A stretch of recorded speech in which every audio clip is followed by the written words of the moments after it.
That night, Mason Cole did exactly one thing. He towed an abandoned red Ferrari off the shoulder of Interstate 94 and brought it back to the lot. No owner, no note, no explanation, only shattered glass, a deployed airbag, and the smell of cold wind mixing with something expensive he could not name. He had no idea the car belonged to Giselle Hartwell, the wealthiest woman in the city whose name appeared on every glass tower he had ever driven past without slowing down.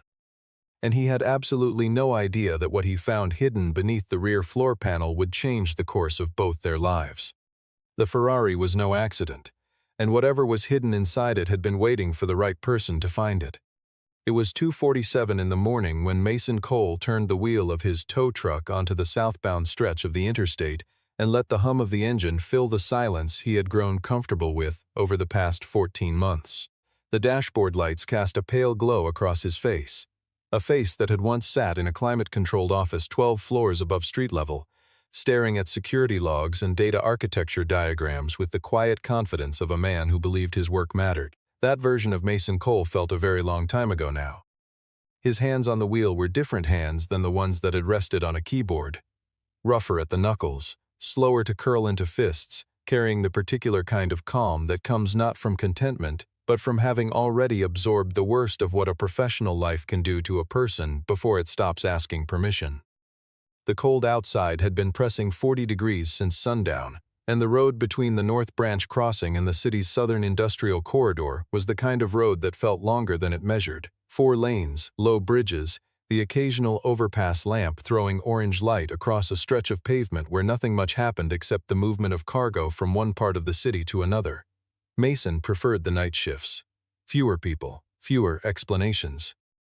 3 years before that drive, he had been a senior systems security engineer at Hartwell Digital, the technology division of Hartwell Capital, one of the largest privately held investment firms in Chicago. He had spent those 3 years building the kind of infrastructure that most people never thought about, the kind of work that only became visible when it failed.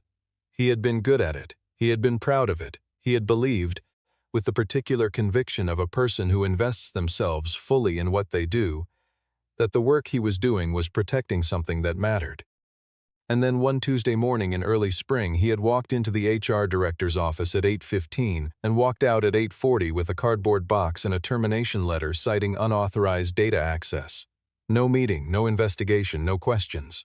The industry had a way of passing information quietly, through back channels and informal lists, through the kind of professional conversations that left no paper trail and required no explanation. And within 6 weeks, Mason had been turned down by 9 companies without a single interview. A recruiter he trusted told him, off the record, that his name was circulating in the wrong way. He stopped applying after the 11th rejection and started looking for something that had nothing to do with a keyboard. The towing company paid $15 an hour on night shifts, plus a small percentage on verified mileage. It covered the rent on the 2-bedroom apartment where he and his 8-year-old son Caleb ate breakfast together every morning before school, and that was the number that mattered most when Mason Cole sat down to calculate what his dignity was worth against what his life cost. Logan Pierce, who ran the day shift and had worked alongside Mason for 11 months, had described him once to a coworker with the simple precision of a man who had seen a lot of people break under significantly less pressure. Mason Cole, Logan said, was the only person he had ever met who could be wronged that completely and not become bitter about it. That quality, that stubborn, unglamorous refusal to become the worst version of himself, was about to become the most important thing Mason Cole possessed. The radio dispatcher's voice came through at 2:51. Abandoned vehicle reported at the north shoulder near the North Branch Crossing. No occupants, significant front-end contact. Mason acknowledged the call and drove toward it without any particular sense of urgency. It was, as far as he knew, the same kind of call he answered 4 or 5 times a week. He had no way of knowing it was not. The Ferrari was a Straydale, deep red, the kind of color that looks almost black under certain light, and it sat at a shallow angle against the concrete median divider with the quiet authority of something that had been moving very fast before it stopped very suddenly. Both front airbags had deployed. The windshield had fractured in a spreading pattern that suggested the impact had been more violent than the vehicle's current position implied. The driver's door was closed. The passenger door was open, swung out at a wide angle and left that way, as though the person inside had stepped out quickly and kept walking without looking back. There was no one at the scene, Not the driver, not a bystander, not even the distant suggestion of someone who had recently been there. The only human evidence was a single nude-colored high-heel shoe wedged between the brake pedal and the lower dashboard trim, discovered later, which said a great deal about the speed and the state of mind of the person who had left. Mason pulled his truck to a stop behind the Ferrari, activated his hazard lights, and walked the perimeter of the vehicle before touching it. Noting the angle of impact, the distribution of damage along the front quarter panel, the position of the steering wheel visible through the fractured windshield. He photographed the scene systematically from all angles, called the non-emergency police line to report the find, and was told that a unit would arrive within 40 minutes. He said he would wait. He sat on the running board of his truck with a cup of coffee that had gone cold sometime before he had the chance to drink it, and he listened to the wind crossing the overpass above him and thought nothing in particular, which was something he had become skilled at over the previous 14 months. When he finally climbed into the Ferrari's cabin to prepare the vehicle for towing, checking the gear selector position, confirming the steering lock, inventorying any visible interior damage, the first thing he noticed was the smell, not the sharp chemical residue of the airbag. Not the metallic undertone that new car interiors carry for the first few years. He noticed perfume. Rich and cool, like something that belonged in a room with tall ceilings and very little furniture and lighting that cost more than his truck. It struck him as odd in the way that out-of-place things sometimes do. Not alarming, just wrong enough to register, the way a footstep in an empty house registers before the mind decides whether to be frightened. He completed his cabin checklist, found a shattered iPhone lying face down beneath the passenger seat and placed it carefully on the dash rather than leaving it on the floor where it might slide during transport. He logged it in his property inventory. Then he moved to the cargo area as procedure required to assess and document any contents before the vehicle was placed on the lift. And it was there, under the rear floor lining, that the ordinary nature of the call ended. The lining did not sit flush. It was a small thing, the kind of detail that most people would have noted and dismissed as a manufacturing tolerance issue. But Mason Cole had spent 3 years in an environment where the difference between what a system was supposed to look like and what it actually looked like was routinely the thing that mattered most, and that habit had not left him even after everything else had been stripped away. He lifted the panel. Beneath it, in a space that was not part of any standard Ferrari configuration, someone had created a custom compartment no wider than a shoebox and roughly 4 centimeters deep, smooth-sided, clean, clearly built with intention. Inside it sat a black leather document case, slim and rigid, with a combination lock built into the clasp. Mason looked at it for a long moment. He did not open it. He photographed it in place, photographed the compartment itself from 2 angles, and then lifted the case carefully and placed it in the cab of his truck, logging it on the property manifest under the line designated for personal effects of unverified ownership held pending claimant. It was the correct procedure. The responding officer arrived 43 minutes later, completed the scene report, reviewed Mason's inventory, and authorized the vehicle for transport. At no point did the officer ask about the leather case. At no point did Mason bring it up unsolicited. It was listed plainly on the property sheet, in the section the officer moved through without particular care, and Mason had no reason then to think that would become relevant. He hooked the Ferrari to the truck, drove it south through the dark, and the only sound for the next 20 minutes was the road beneath his tires and the low creak of the cable. He did not know whose car it was. He only knew that whatever was inside that case had been hidden by someone who knew exactly what they were doing, and that they had left it in a hurry. 2 miles east of the crash site, Giselle Hartwell sat in the window of a hotel suite on the 22nd floor and watched the city arrange itself below her in the kind of ordered geometry that looks like control from a sufficient height. She had been sitting there for 40 minutes without removing her coat. The suite had been reserved under a name that did not belong to her, paid for with a card she kept specifically for situations in which she needed to exist outside her own life for a few hours. Those situations had been rare before. Giselle Hartwell was 29 years old and had been the CEO of Hartwell Capital for 14 months, a fact that financial publications had covered with the particular blend of admiration and condescension that tends to follow women who inherit significant things. Her father, Bernard Hartwell, had died of a cardiac event the previous spring and had left her a company with 214 employees, a portfolio spanning 6 industries, and a chief financial officer named Adrian Voss, who had worked alongside Bernard for 18 years and who had been, by every visible measure, the most trusted person in the building. Giselle had known Adrian most of her life, at her father's dinner table, at company events, in the hospital during the last weeks of her father's illness. She had trusted him the way you trust furniture that has always been in the same room, not through conscious deliberation, but through long and uneventful familiarity. 6 weeks before that night, Charlotte Reeves had placed a folder on Giselle's desk without preamble and asked her to look at pages 14 through 22.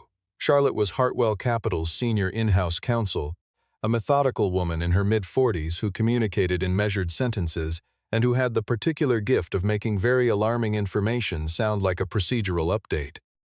What was on those pages were transaction records, transfers made through a network of subsidiary accounts that led through a sequence of holding structures to an entity called AVX Holdings, registered in the Cayman Islands, with no listed beneficial owner. The amounts were not small. The internal audit log showed that access to these records had been modified on 3 separate occasions by a user credential linked to Adrian Voss's executive account. Giselle had not gone to the board. She had considered it and rejected it, because Adrian Voss had spent 18 years building relationships with every person in that room, and if she walked in with circumstantial records and no ironclad documentation, the most likely outcome was that the story would be reframed, not as a fraud, but as a grieving daughter overreaching in a period of institutional uncertainty, a narrative that had already been quietly circulating in certain corners of the financial press.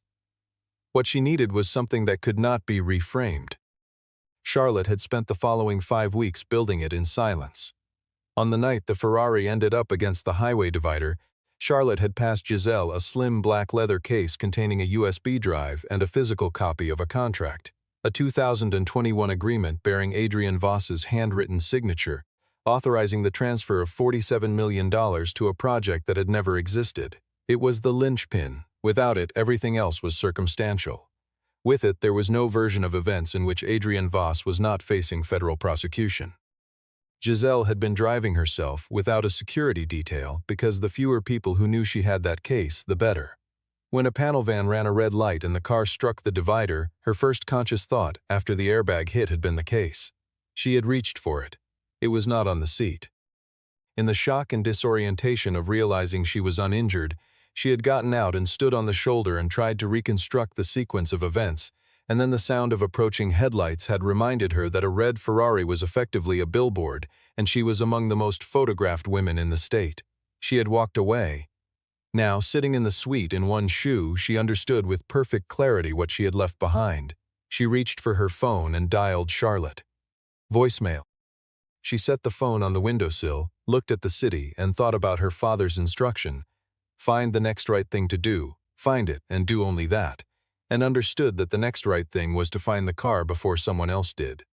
She found the lot at 8:47 the following morning, arriving in a black Escalade with no visible plates, dressed in a way that made clear she had not slept and had made a considered decision not to disguise that fact. The lot was a working space, cracked asphalt stained with old oil, 3 tow trucks in varying states of maintenance, a prefab office building with a whiteboard visible through the narrow window, a smell of gasoline and hydraulic fluid that had probably been embedded in the concrete since before anyone currently employed there had been born. Logan Pierce was the first to see her step out of the vehicle, and he stood very still for a moment in the manner of a person who has recognized a face from a magazine cover and is making sure he is not wrong. Mason Cole was in the back bay, crouched beside the rear differential of a sedan that needed more work than its value justified, when Logan leaned through the door and told him there was someone asking about the Ferrari. Mason wiped his hands on a shop rag, walked out into the morning light, and stopped at a courteous distance from the woman standing in the middle of his lot in a cashmere coat, looking at the covered Ferrari with the concentrated focus of someone calculating a next move. He waited. She told him who she was. She told him she was there for the car and for everything inside it, and she said it in the tone of someone accustomed to procedural portions of conversations being brief. Mason listened without interrupting. When she finished, he said, "The vehicle is held under police authorization and cannot be released without the registered owner's documentation and a counter-signature on the property manifest." He said it the way he might have said the lot opens at 7, without apology. without the slight yielding quality that Giselle Hartwell had learned to detect in people who said no to her while simultaneously calculating how much it would cost to change their mind. She asked him if he knew who she was. He said he did. She asked if that changed the procedure. He said it did not. The silence between them had edges. She was not accustomed to refusal that came with no calculation behind it. No positioning, no implicit leverage, no barely visible angle. Mason Cole did not appear to want anything in particular from this conversation. He appeared to be waiting for her to decide whether she wanted to comply with a straightforward administrative process or spend both their mornings making it complicated. Giselle reached for her vehicle registration and found she did not have it. The Ferrari was registered to a company subsidiary, and the documentation was filed in an office she was not currently standing in.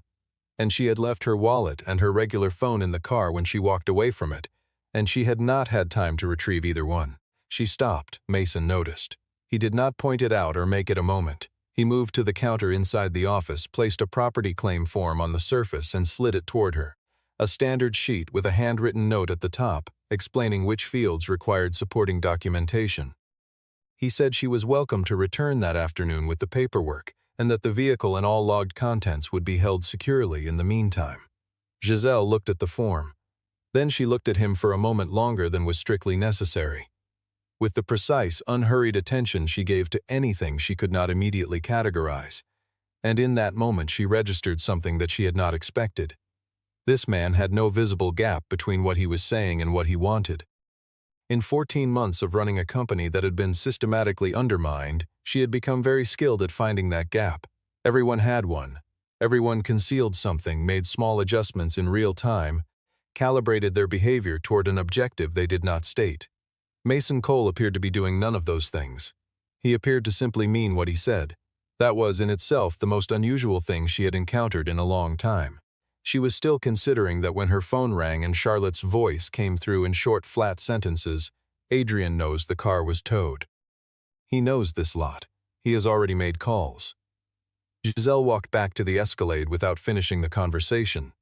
She sat in the back seat and looked at the lot and thought about the man inside who had her leather case logged on a property manifest under a line item that no one had read carefully, who had refused her with no apparent motivation beyond the integrity of an administrative procedure, and who had no idea what was about to arrive at his door. She thought about whether to warn him. She thought about whether she could afford to trust him. She thought about the fact that she was currently out of options, and that in her experience, the most dangerous people were not the ones who said no. They were the ones who said yes too quickly and meant something else. By 11:20 that same morning, 2 men in wool coats arrived at the lot in a vehicle that did not fit the neighborhood, introduced themselves as representatives of Hartwell Capital's Asset Recovery Division, and presented a notarized letter of authorization signed by Adrian Voss, requesting the immediate return of all items logged from a vehicle bearing the Ferrari's registration number. The letter was clean. The notarization was legitimate. The legal language was precise. Logan Pierce read it twice and found Mason.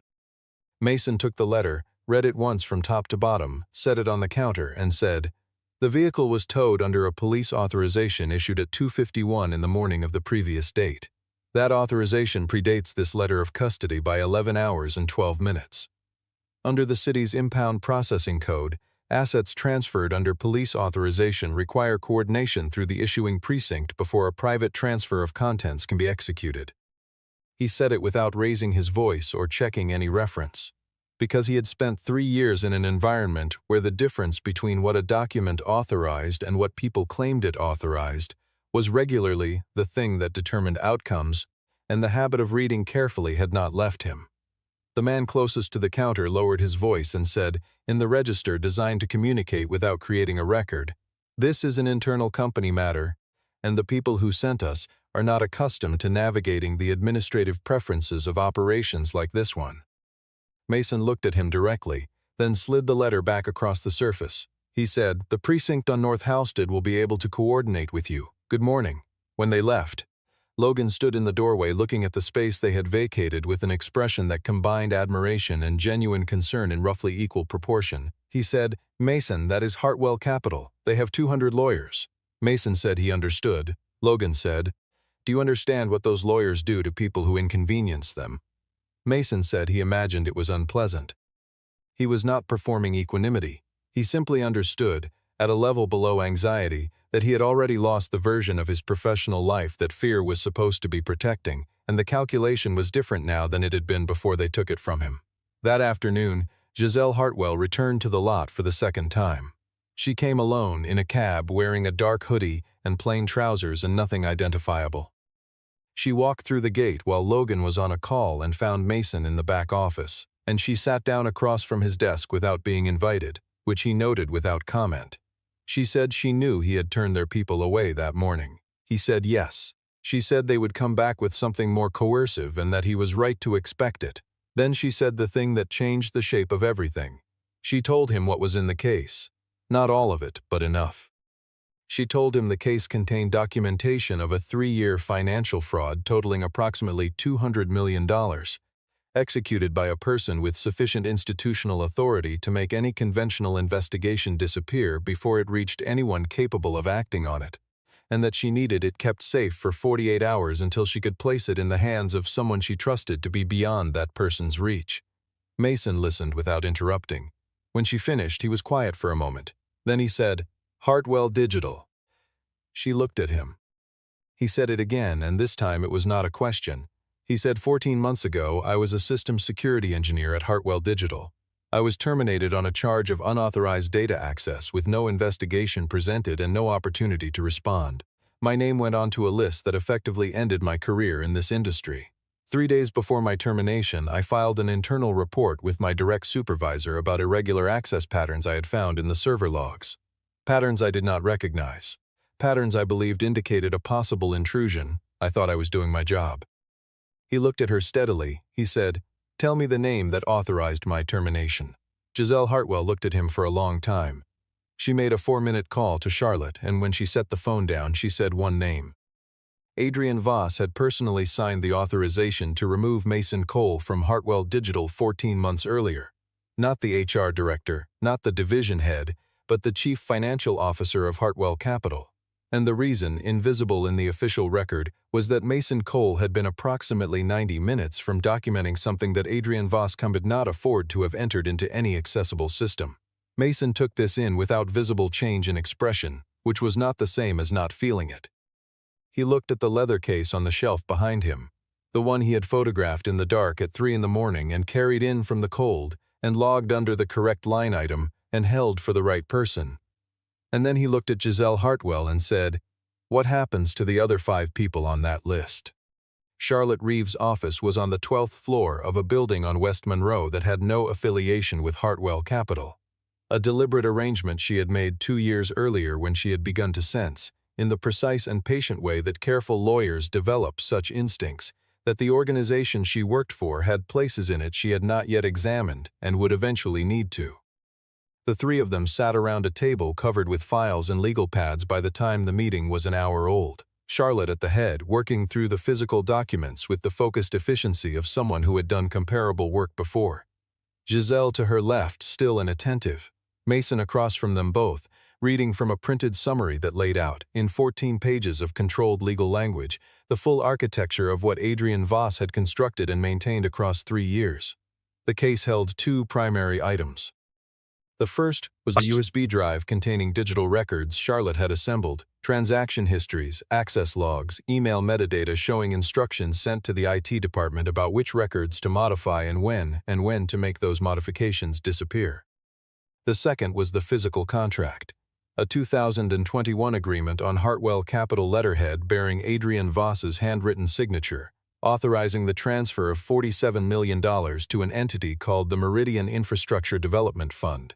A fund that Charlotte had traced, through 4 consecutive layers of holding structures, to a personal account in the Cayman Islands under a beneficial ownership arrangement pointing back, without ambiguity, to AVX Holdings.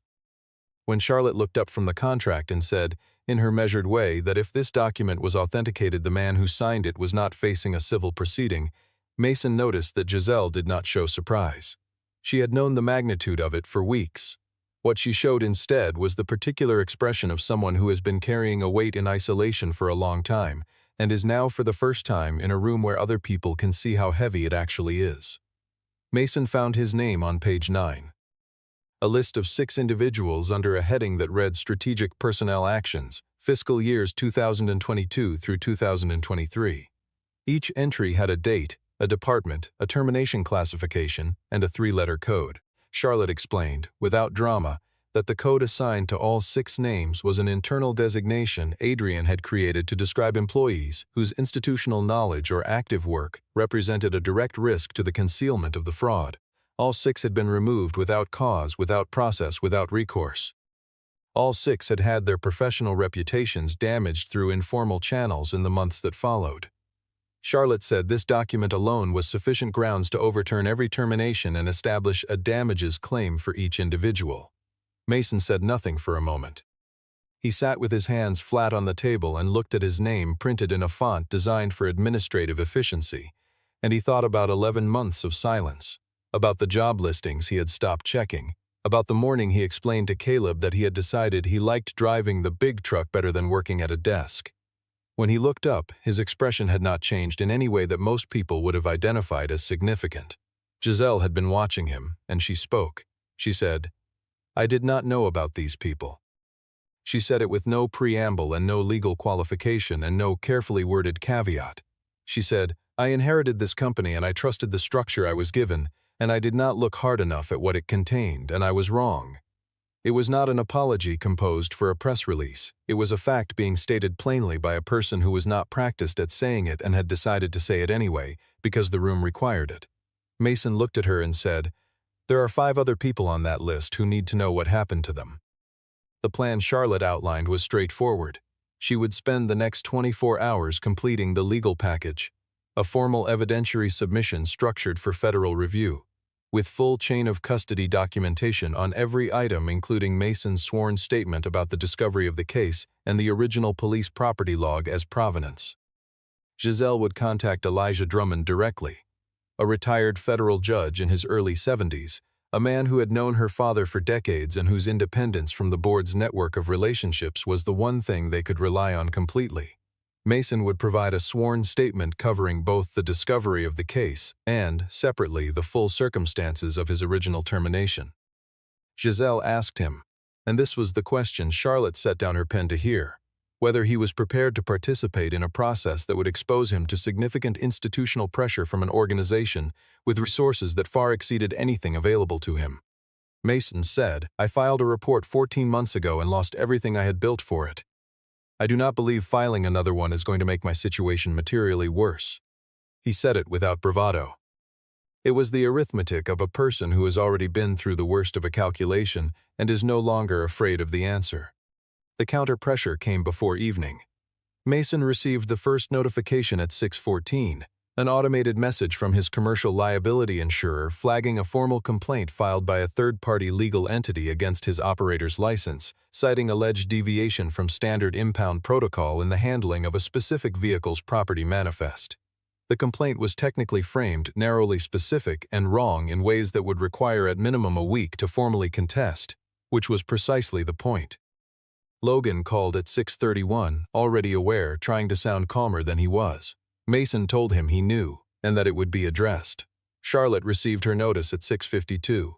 A formal communication from Hartwell Capital's legal division, terminating her consulting agreement effective immediately, citing a breach of confidentiality, and demanding the return of all company materials in her possession within 24 hours. She called Giselle and explained, in the same measured register she used for everything, that the filing against Mason's license was designed to give him a concrete financially consequential reason to reconsider his involvement, and that no one would find fault with him if he chose to step back from a situation that was not his by any obligation.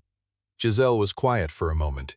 Then she said, "I understand exactly what I am asking him to absorb." That sentence stayed with her on the drive to the lot at 11:45 that night. He was there alone, the office light casting a yellow rectangle onto the cracked asphalt, working at his desk with a printed draft of his statement beside the laptop, going through it with the unhurried attention of someone who has thought for a long time about what they want to say, and is now confirming that the written version is honest. He looked up when she walked in and did not seem surprised to find her there. Giselle placed a thin folder on the desk between them without comment. She said Charlotte had recovered something in the final hours of document review. Not part of the original evidentiary package, but significant to Mason specifically. It was a two-message email chain, archived in a server log backup that had not been fully cleared. The earliest message had been sent by Adrian Voss to the head of human resources at Hartwell Digital, timestamped at 6:17 in the evening on a Monday in early spring 14 months before. The subject line read, M. Cole. Proceed with Plan B, no body. The response, sent 4 minutes later, read, confirmed for Tuesday morning. The metadata Charlotte had extracted showed that the instruction to terminate Mason Cole had been issued by Adrian Voss 90 minutes. Not 3 days, not after a review period, 90 minutes. After Mason had submitted his anomaly report through the internal security portal. The order had been placed before anyone at the company level had officially been informed of the report. Mason had filed his observation into the system, and in the time it took him to drive home that evening, the decision to remove him had already been made. Mason looked at the timestamp on the page. The office was quiet enough that Giselle could hear the distant low sound of traffic crossing the overpass 2 blocks north. She had prepared on the way over a version of what she intended to say, measured and forward-looking, the language of accountability and institutional repair. But sitting in the room with the file open between them and this man reading the confirmation of something he had known to be true for over a year, but had never been able to prove, she found that none of the prepared language was right. She said, "You were never wrong about what you saw." He looked at her. Then he looked back at the page, and he said with a quality in his voice that was not pride and not quieter and more durable than either, "I know." Those 2 words carried the full weight of 14 months in them. Every professional door that had closed without explanation, every careful conversation he had managed for his son's benefit, every night on the interstate when he had kept the original memory intact against the pressure of an official narrative that said he had imagined it or fabricated it or gotten it wrong. He had not gotten it wrong. The email had been sent 90 minutes after the report. There was nothing left to argue. He closed the laptop. They sat in the office for another half hour without speaking much. Giselle looked through the window at the Ferrari under its tarp, still there in the lot like something unfinished, and she thought about the night she had driven it too fast, and walked away from the most important thing she was carrying, and she thought about the improbable precision of what had followed. That the car had been found by someone who checked the floor panel, logged what he found in the correct category, and refused to hand it over to the first person who arrived and demanded it. She thought about what a different kind of person in that same situation would have done, how easily the case could have been opened or discarded or surrendered, how completely the evidence inside it would have disappeared. She did not say any of this out loud. But she stayed until midnight, and she told him she would be at Charlotte's office at 7 the following morning, and when she walked out through the lot and looked back once at the window, where he was still visible at his desk, she thought about her father's instruction. Find the next right thing, and thought that, for once, it had already been done before she arrived to look for it. Elijah Drummond was 71 years old, semi-retired from the federal bench, and possessed of the particular patience of a man who had spent 4 decades watching people hand him things and wait to be impressed. He was not easily impressed. He read the evidentiary package Charlotte had assembled across the full breadth of his desk without comment, pausing occasionally to cross-reference 2 documents or to hold a specific transaction figure against the corresponding account record. He read for 26 minutes. Then he set the package down, aligned its edges precisely with the desk edge, picked up his telephone, and dialed the regional director of the Securities and Exchange Commission. He did not consult Giselle or Mason or Charlotte before doing so. He had seen what was in the file, and what was in the file made his next action obvious. By 9:30 that morning, a formal investigation had been opened under emergency authorization. By 11, Hartwell Capital's board of directors had convened an unscheduled session from which Adrian Voss was explicitly excluded. By 1:15 in the afternoon, Adrian Voss had been placed on administrative suspension pending investigation, his credentials deactivated and his access to all company systems revoked in a process that took approximately 4 minutes from authorization to completion. By 4 in the afternoon, his legal team had contacted Charlotte to explore the possibility of terms, which Charlotte received without response and forwarded directly to the Commission's counsel. Mason was back at the lot when Charlotte called him at 4:45.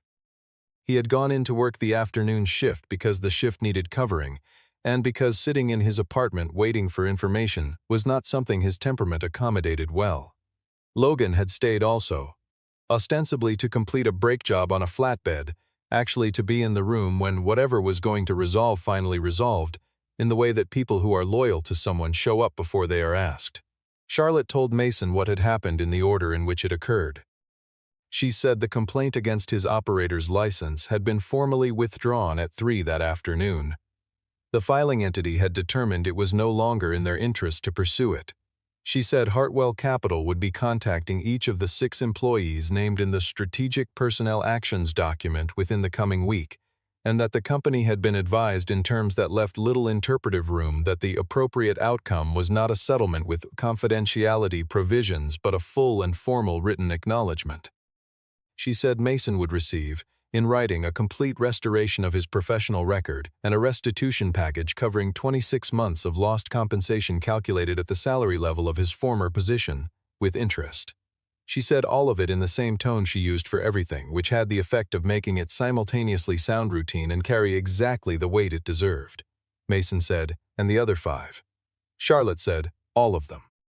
He sat down on the running board of his truck, the same spot where he had sat with a cup of cold coffee a day and a half earlier, watching an empty stretch of road and knowing nothing yet, and he let the information settle without rushing it. It was not the resolution of something dramatic. There was no confrontation scene, no moment where the right person said the right words loudly in a room full of witnesses. There was a phone call and a file, and an old judge who had picked up a telephone because what he had read in front of him made the right action clear. Logan walked over and handed him a coffee without asking if he wanted one, and Mason took it. Giselle Hartwell came to the lot for the 3rd time late that afternoon. The Ferrari had been collected the previous day. There was no professional reason for her to be there. She came through the gate on foot and found Mason in the bay, and she stood in the doorway with her coat folded over her arm and the late sun cutting low across the asphalt in the particular way that late sun does in October in Chicago, flat and honest, leaving nothing in shadow. She said the Ferrari was not why I came back. Mason said he knew. She told him she had created a new position, structurally independent from the board and from the CFO office, reporting only to the CEO. The role was built to do what the existing compliance structure had failed to do, to find the things that were wrong before they became disasters, to document them without political interference, and to place them in front of the right people without the process being managed or slowed by the people it was designed to scrutinize. She said she needed someone who had demonstrated that they would do that job correctly when it cost them something real, because the role only had value if the person filling it was not afraid of the cost. Mason said, "You describe that as a warning." Giselle looked at him. She said, "I am interviewing." It was the first moment of genuine lightness she had offered across 2 full days of crisis, and it landed differently from everything else, carrying beneath it a different kind of acknowledgement, the kind that does not require a formal name or a prepared speech, the kind that exists between 2 people who have been through something together and are standing on the other side of it, and have not yet decided what to call where they are. Mason looked at her for a moment, then turned back to the work on the bench in front of him and said, "I will think about it." It was not a no. The lot went quiet in the way that places go quiet at the end of a working day, when the light has changed and the last of the effort has been spent and what remains does not yet require anything. The Ferrari was gone. The leather case was in federal custody.